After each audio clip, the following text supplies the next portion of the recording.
بسم اللہ الرحمن الرحیم أنفسنا وسيئات أعمالنا من يهده الله فلا مضل له ومن يضلل فلا هادي له وأشهد أن لا إله إلا الله وحده لا شريك له وأشهد أن محمدا عبده ورسوله أما بعد فإن خير الحديث كتاب الله وخير الهدي هدي محمد صلى الله عليه وسلم وشر الأمور محدثاتها وكل محدثة بدعة وكل بدعة ضلالة وكل ضلالة في النار. يقول الله سبحانه وتعالى أعوذ بالله من الشيطان الرجيم فاعلم أنه لا إله إلا هو واستغفر لذنبك. اللہ کے فضل و کرم سے، اس کی توفیق سے ہم لوگوں نے رمضان سے پہلے جو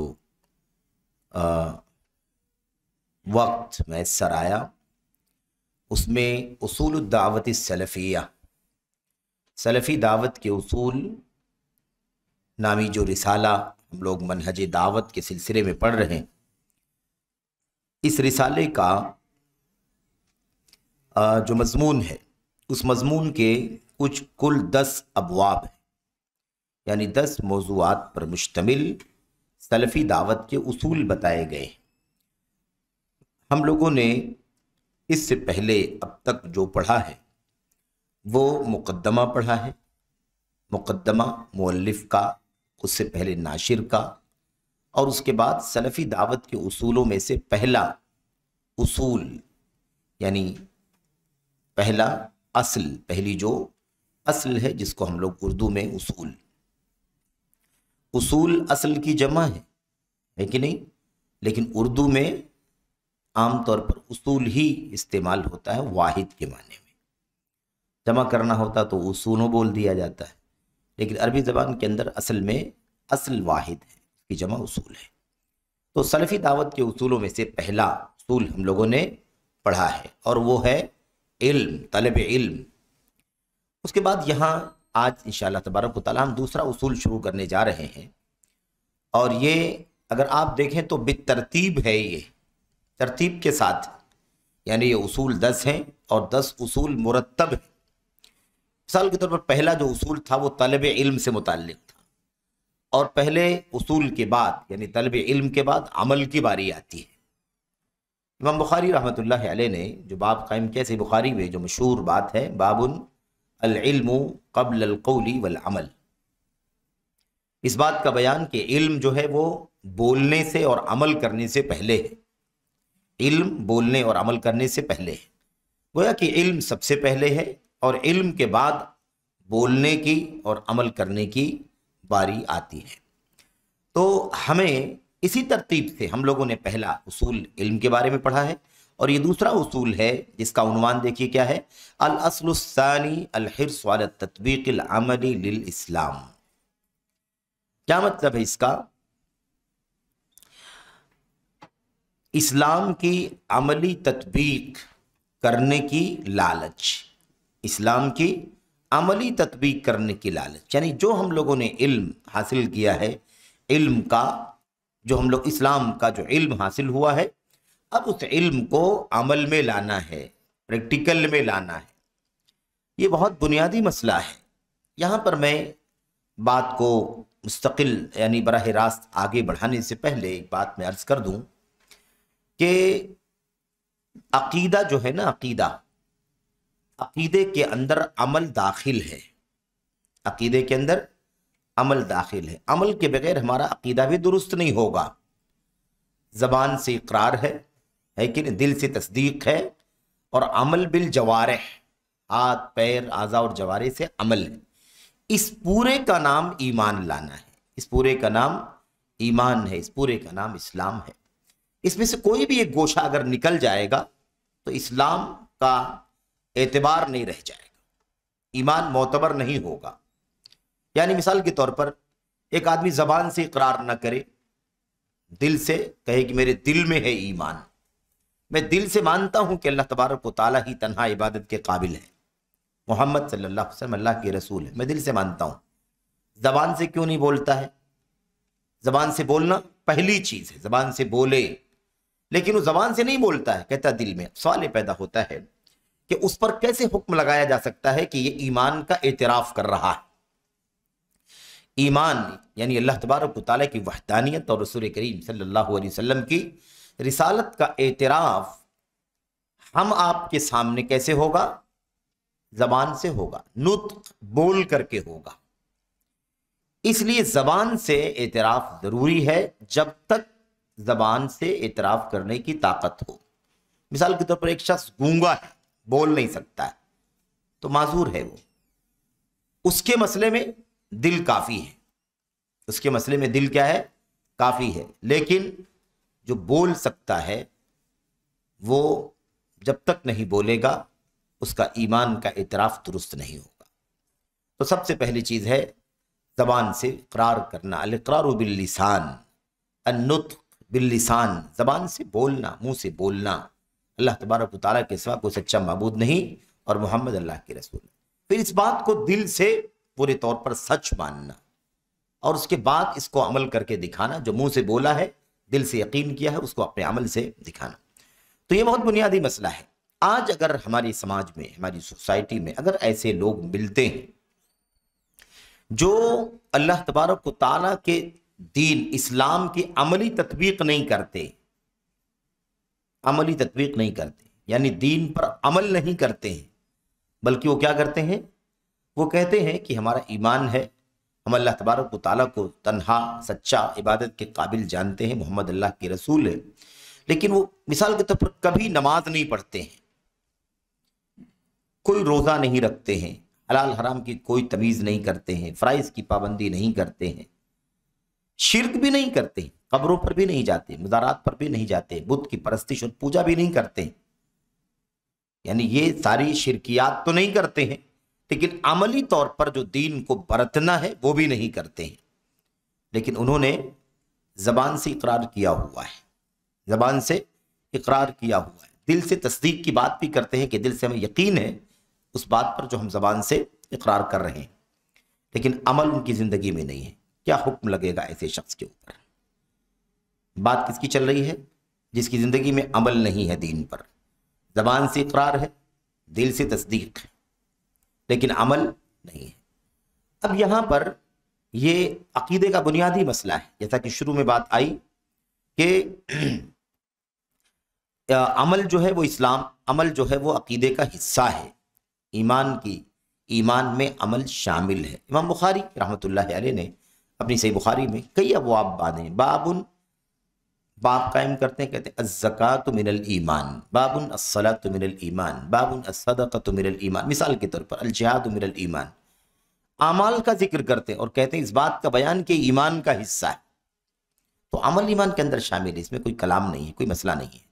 جو لوگ اہل بدعت ہیں ان کی بات نہیں ہے، مرجیہ نہیں مانتے، مرجیہ کو ضرورت نہیں، وہ کہتے ہیں کہ عمل کی ضرورت نہیں، ایمان کافی ہے۔ جیسے عقیدے کے فساد کے ساتھ عمل کارآمد نہیں ہوگا، ایسے ایمان کی سلامتی کے ساتھ بدعملی سے کوئی نقصان نہیں ہوگا یا بے عملی سے کوئی نقصان نہیں ہوگا۔ خیر یہ تو آپ کے سامنے آ چکا ہے، آپ پڑھ چکے ہیں، گزر چکا ہے۔ اچھا، بات کی جو اصل میں عرض کرنی تھی، یہاں جو عنوان ہے اسلام کی عملی تطبیق، یعنی اسلام پر عمل کر کے بھی دکھانا ضروری ہے۔ جس چیز کا علم ہو گیا، جس کا اقرار ہو گیا، جس کی تصدیق ہو گئی، اس پر عمل بھی کرنا ضروری ہے۔ ایک شخص زبان سے اقرار کرتا ہے، دل سے تصدیق کرتا ہے، لیکن عمل اس کی زندگی میں نہیں، سرے سے عمل نہیں ہے۔ ایک آدمی عمل کرتا ہے، کوتاہیاں کرتا ہے، سستی کرتا ہے، اس کی بات بھی نہیں ہو رہی ہے۔ ایک آدمی عمل سرے سے نہیں کرتا، اس کو کہتے ہیں مجرد ترک العمل، مجرد ترک العمل، سرے سے عمل چھوڑ دینا۔ کیا ہے؟ ایسے بہت سارے لوگ مل سکتے ہیں کہ وہ ان کی زندگی میں کوئی عمل نہیں ہے، بلکہ اگر آپ اس کا نام نہ سنیں، آپ اس کا نام نہ جانیں، تو شاید آپ کو پتہ بھی نہیں چلے کہ یہ شخص مسلمان گھرانے کا ہے۔ ایسے کتنے لوگ ہیں، سمجھ رہے ہیں؟ تو یہ حقیقت میں سرے سے عمل نہ کرنا یہ دین میں کفر ہے۔ اہل علم رسالے لکھے، کتابیں لکھی اس پر، مجرد ترک العمل کفر فی الدین، سرے سے عمل چھوڑ دینا یہ کیا ہے؟ دین میں کفر ہے۔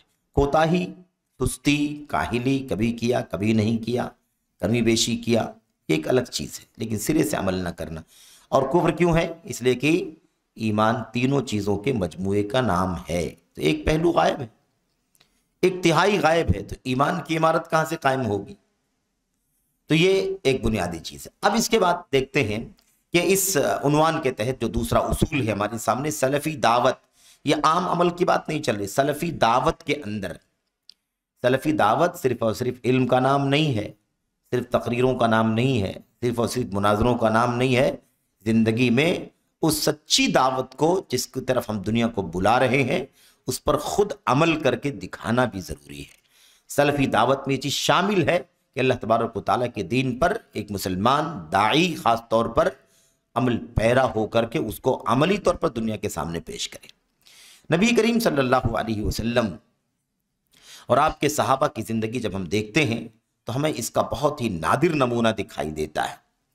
وہ ایمان کی پختگی کے ساتھ، ایمان کی صلابت اور اس کی سلامتی کے ساتھ کیا کرتے تھے؟ عمل کے لیے بے انتہا فکر مند رہا کرتے تھے۔ عمل کے لیے دلنی علی عمل اذا عملتہ دخلت الجنہ، اللہ کے لیے بھی کوئی عمل بتائیے اس کو کر کے جنت میں داخل ہو جاؤں۔ ایسا عمل بدعملی کا مسئلہ لا کر کے پوچھتے تھے کہ کوئی بدعملی بتا دیجئے بہت خطرناک ہو، جو ہماری زندگی میں سب سے زیادہ نازک ہو، ایسا نہ ہو کہ اس میں ہم پڑ جائیں۔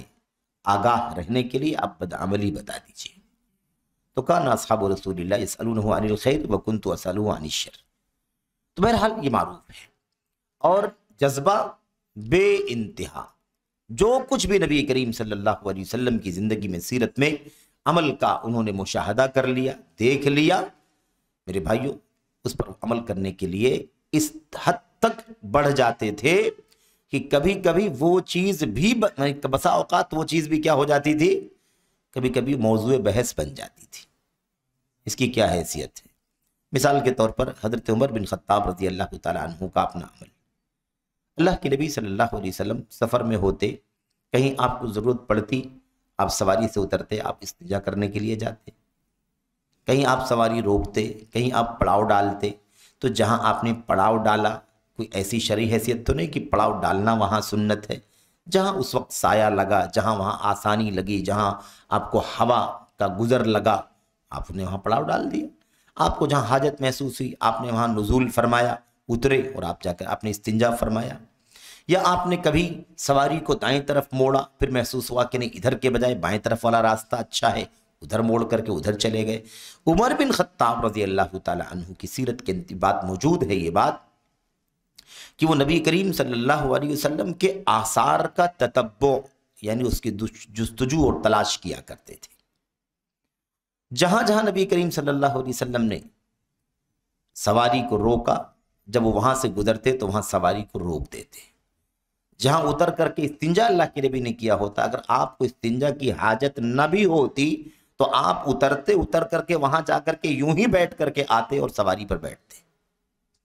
جہاں آپ نے کسی وجہ سے دائیں طرف موڑا، پھر آپ کو سمجھ میں آیا کہ بائیں طرف موڑنا چاہیے، آپ کو کوئی ضرورت نہیں تھی، پتہ ہوتا کہ بائیں طرف ہی جانا ہے یا دائیں طرف ہی جانا ہے، لیکن نبی کریم صلی اللہ علیہ وسلم کے ساتھ ایسا دیکھا تھا، اس لیے اس پر عمل کرنے کے لیے وہ ویسے ہی کرتے، دائیں طرف موڑتے پھر بائیں طرف موڑ کر کے جاتے۔ اس سے بتانا یہ ہے کہ ان کے یہاں عمل کا جذبہ کوٹ کوٹ کر کے بھرا ہوا تھا، ہے کہ نہیں؟ اور اس کی بہت ساری مثالیں ہیں، خیر ہمیں اس تفصیل میں زیادہ نہیں جانا ہے، اصل مسئلے کو سمجھنا ہے، یہ بہت بنیادی مسئلہ ہے۔ سلفی دعوت میں عمل بہت بنیادی حصہ رکھتا ہے۔ آج دنیا کے اندر سلفی دعوت سب سے زیادہ جس چیز میں بدنام ہے، جن چیزوں میں بدنام کی جاتی ہے وہ تو بہت ساری چیزیں ہیں، لیکن جس چیز میں بدنام واقعی ہے اور اس میں کچھ صداقت بھی ہو سکتی ہے وہ ان کا عملی پہلو ہے۔ دعات کے یہاں بھی عملی کوتاہیاں پائی جاتی ہیں اور کبھی کبھی افسوسناک حد تک کوتاہیاں پائی جاتی ہیں۔ یہ حقیقت میں بہت زیادہ تشویش کا باعث ہے، فکر بندی کا باعث ہے۔ تو سلفی دعوت کے اصولوں میں سے ہے کہ جو سچا دین ہے، جس کی ہم دعوت دیں گے، جس کا ہم نے علم حاصل کیا ہے، اس پر عمل کرنا ضروری ہے، اس کو عمل میں پیش کرنا، تطبیق دینا ہے، پریکٹیکل میں لانا ہے اس کو۔ اس حوالے سے امت کے اسلاف سے جو روایتیں ہمارے سامنے آتی ہیں، ملتی ہیں، اگر ہم اس کا مشاہدہ کریں، مطالعہ کریں، تو یہ بات واضح ہوگی کہ کس طرح سے ان کے یہاں عمل کا جذبہ پایا جاتا ہے۔ مشہور جو روایت اس سلسلے میں مشہور روایتیں ہیں، آثار ہیں، وہ آگے آ رہے ہیں۔ دیکھیں، کہتے ہیں کہ یہ جو عمل کی تطبیق کا مسئلہ ہے، یہ جامع ہے، شامل ہے پورے دین کو شامل ہے۔ اس کے اندر جو چیزیں اساسیات کی ہیں، ارکان کی حیثیت رکھتی ہیں دین اسلام کے اندر، وہ پہلے نمبر پر ہیں۔ اسی طرح سے واجبات کی پابندی ہونی چاہیے، فرائض کی پابندی ہونی چاہیے، حتیٰ کہ سنن، نوافل، مستحبات، فضائل، اولا کی بھی پابندی ہونی چاہیے۔ تو دائی جو ہے نا، وہ پریکٹیکل ہونا چاہیے، عملی دائی ہونا چاہیے۔ زبان کے دائی ہم ہوتے ہیں، ممبروں پر، اسٹیجوں پر، جلسوں میں، مجلسوں میں ہم بہت کچھ اچھی باتیں بتلا لیتے ہیں، بول دیتے ہیں، سمجھا لیتے ہیں، ہے کہ نہیں؟ لیکن کیا ہم واقعی عملی دائی بھی ہیں کہ جو بول رہے ہیں اس کی عملی تطبیق بھی امت کے سامنے پیش کریں؟ یہ سب سے بڑا سوال ہے، سب سے بڑا چیلنج ہے، اور اسی وجہ سے ہماری دعوت کا اثر کہیں نہ کہیں کم ہو جاتا ہے، یا بسا اوقات ہماری دعوتیں لوگوں کے دلوں میں جگہ نہیں بنا پاتی ہیں، اپنی ساری سچائی کے باوجود، ساری حقانیت کے باوجود۔ یہ عملی تطبیق کا نہ ہونا، یہ ہماری دعوت کے اثر کو کم کر دیتا ہے، یا ختم بھی کر دیتا ہے، بسا اوقات کبھی کبھی متنفر بھی کر دیتا ہے ہماری دعوت سے یا ہماری دعات سے لوگوں کو۔ یہ بہت ہی اہم مسئلہ ہے، خطرناک مسئلہ ہے۔ اچھا، اب یہ جو کوتاہیاں عملی ہمارے اندر پائی جاتی ہیں یا دعات کے ہاں پائی جاتی ہیں، حقیقت میں جیسا کہ شیخ نے کہا کہ یہ شامل ہے، فرائض واجبات سے لے کر کے سنن مستحبات تک شامل ہے، ہر چیز کی عملی تطبیق۔ اسلام پورا کا پورا فرائض سے لے کر کے ارکان، شروط اور فرائض سے گزرتے ہوئے سنن، مستحبات، نوافل، فضائل اور اولا تک موجود ہے۔ پورا کا پورا دین اسلام ہے نا، اسے عمل میں لانا چاہیے اور عملی تطبیق ہونی چاہیے۔ یہی سلفی دعوت کے اصولوں میں سے ایک دوسرا بنیادی اصول ہے۔ اچھا، جیسے مثال کے طور پر 5 وقتہ نمازیں ہیں، والدین کے ساتھ اچھا سلوک ہے۔ اب کتنے ایسے دعات ملیں گے جن کے بارے میں شکایتیں ہیں کہ نماز کی پابندی نہیں ہے کہ نہیں؟ افسوسناک بات، کبھی کوتاہی، کبھی کسل مندی ہو جائے، اللہ تبارک و تعالیٰ معاف کر دے گا، لیکن آدمی عدم اہتمام، تہاون، استہانت، یعنی کیا مطلب، ہلکا سمجھنا، معمولی سمجھنا یا اس پر توجہ نہ دینا، یہ خطرناک مسئلہ ہے۔ اچھا، ایسے بر الوالدین، شیخ نے بطور مثال کہا والدین کی کے ساتھ اچھا سلوک کرنا۔ 2 حق کا ذکر کیا انہوں نے فرائض کے اندر، ایک اللہ تعالیٰ کا حق، توحید کے بعد نماز سب سے اونچا ہے، اور بندگان کے حق میں والدین کا مقام سب سے اونچا ہے۔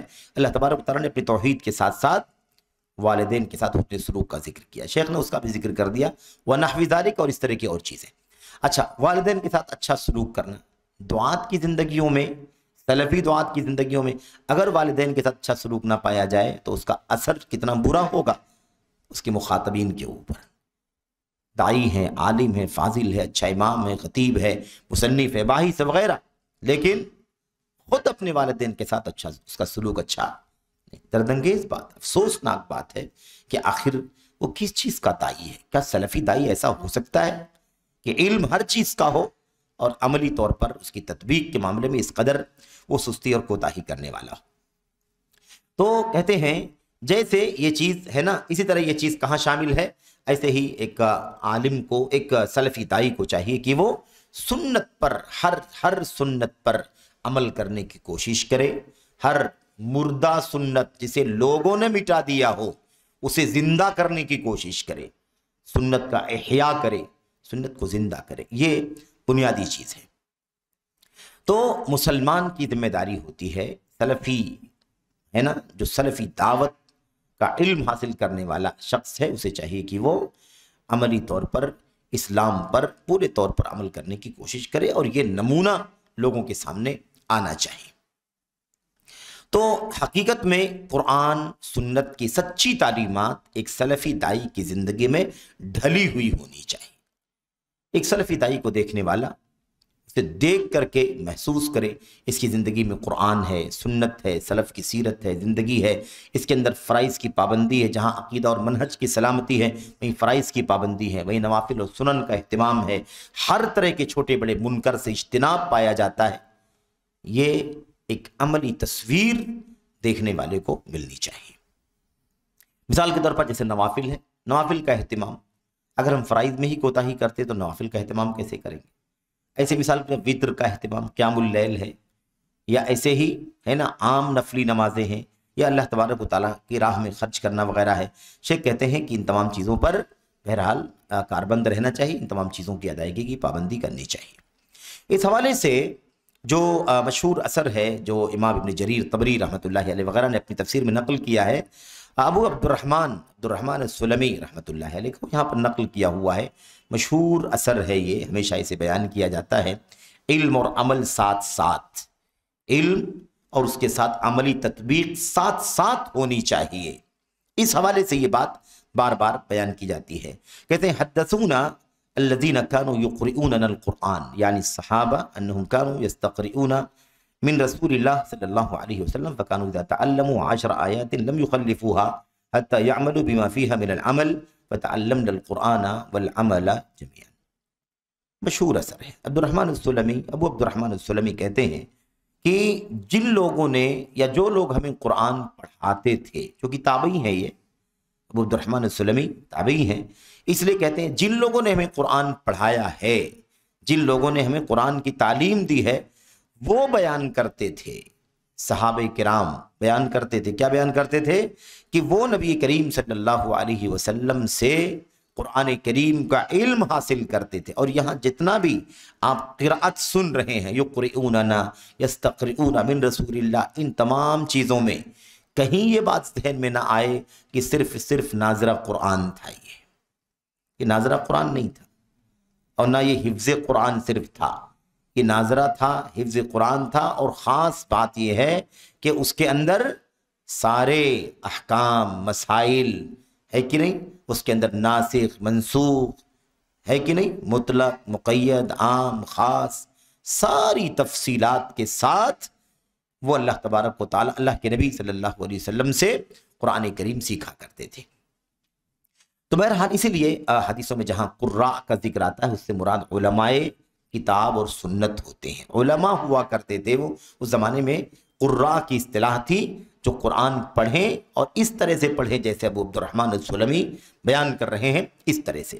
تو کہتے ہیں کہ جو لوگ نبی کریم صلی اللہ علیہ وسلم سے قرآن سیکھا کرتے تھے، علم حاصل کرتے تھے، وہ ہمیں بیان کیا کرتے تھے، کہتے تھے کہ وہ نبی کریم صلی اللہ علیہ وسلم سے علم حاصل کرتے تھے قرآن کا، فَكَانُوا إِذَا تَعَلَّمُوا 10 آیات لَمْ يُخَلِّفُوهَا، جب وہ 10 آیتیں سیکھ لیا کرتے تھے، اذا تعلموا، جب وہ سیکھ لیا کرتے تھے، 10 آیتوں کا علم حاصل کر لیا کرتے تھے، لم یخلفوها، تو اسے چھوڑ کے آگے نہیں بڑھتے تھے، اسے پیچھے چھوڑ کے آگے نہیں بڑھتے تھے، حتی یعملوا بما فیہا من العمل، یہاں تک کہ اس میں جو بھی عمل کرنے کی چیز ہے اس پر عمل کر لیں، جو بھی عمل کرنے کی چیز ہے اس پر عمل کر لے، تبھی عمل کرنے کے بعد ہی وہ اس سے آگے بڑھتے تھے۔ یعنی ان 10 آیتوں کے بعد اگلی 10 آیتوں تک اس وقت تک نہیں جاتے تھے جب تک کہ اس میں موجود عمل والی چیزوں پر عمل نہ کر لیا کریں،